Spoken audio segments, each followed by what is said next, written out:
Hey, this is a two-part video series that follows up on my What is God video.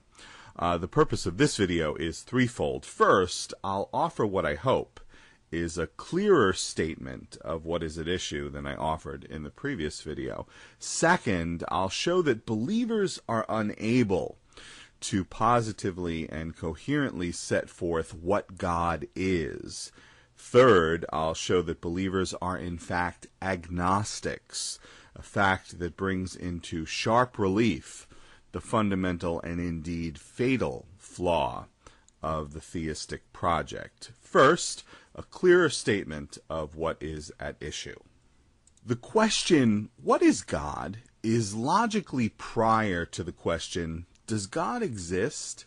And so, what is God must be answered before one can even begin to consider an answer to, does God exist? George H. Smith states it well in his classic Atheism, the case against God, quote, defining the concept of God is not an optional chore to be undertaken at the theist's convenience. It is a necessary prerequisite for intelligibility. Assuming the theist does not believe his or her theism to be nonsense, the theist has the responsibility of explaining the content of his or her belief. Failing this, to state that God exists is to communicate nothing at all. It is as if nothing has been said. A necessary prerequisite for intelligibility. If the word God is cognitively empty, then any attempt to demonstrate the existence of God is necessarily nonsensical. Quoting Smith again, nothing can qualify as evidence for the existence of a God unless we have some idea of what we're searching for. Even if it's demanded that the existence of God must be accepted on faith, we still must know what it is that we're required to have faith in. In the comments on the previous video, believer after believer, as well as a number of non-believers, mistook the question, what is God, for an argument about the existence of God. Let it be crystal clear, this is not about the existence of God. The question, what is God, is logically prior to any discussion of whether a God exists, and a positive, coherent answer to the question, what is God, is a necessary condition precedent to any discussion of whether a God exists. Now, most believers insist that God's existence and belief in God are matters of utmost importance, with life and death consequences. If, in fact, this is a matter of maximum significance, then one has every reason to expect believers to have more than a nebulous notion of what or who they are urging people to believe in.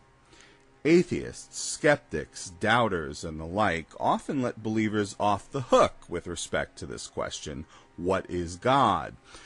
Parties on both sides have, more often than not, acted as if they knew what or who was being discussed. As my friend Veritas48 correctly said in a comment on my previous video, to deny that you believe in God requires, nay, demands, a coherent ontology for the thing in which you disagree. You have no point from which you break from the theist if there is not an actual positive ontology of what we're discussing. If you disagree about its existence, you obviously must have an idea of what it is. Further, a robust enough idea to be skeptical of it.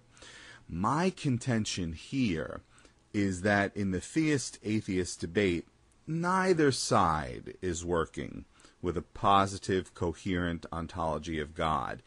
At best, there is a nebulous notion, a vague idea. I say to those who identify as atheists, skeptics, doubters, and the like, you should no longer act as if you know what a believer is talking about when he or she refers to God. You don't know. What's more, neither does the believer. In the comments on the previous video, believers continually asked what all of this shows. What have you proven? Is the way one believer asked it. Well, in a nutshell, holding the believer to the logical requirement that he or she positively and coherently define God proves, ultimately, the fundamental and fatal flaw of the theistic project, which leads to my next point. Believers are unable to positively and coherently set forth what God is. In the previous video, I basically invited believers to offer a positive, coherent ontology of what they call God. What are the elements of a positive, coherent ontology? Put another way, how does one identify a thing?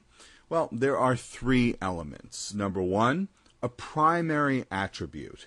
One must be able to identify the fundamental or basic nature of the thing one is talking about, to set forth what the thing is composed of.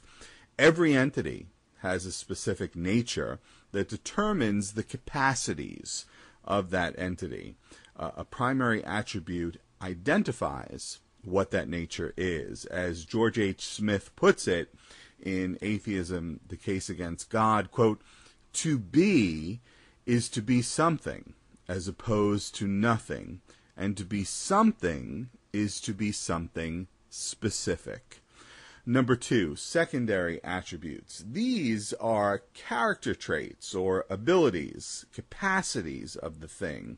For example, powerful, smart, kind.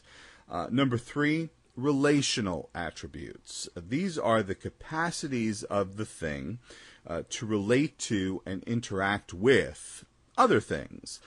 Causality is an example of relationships between objects.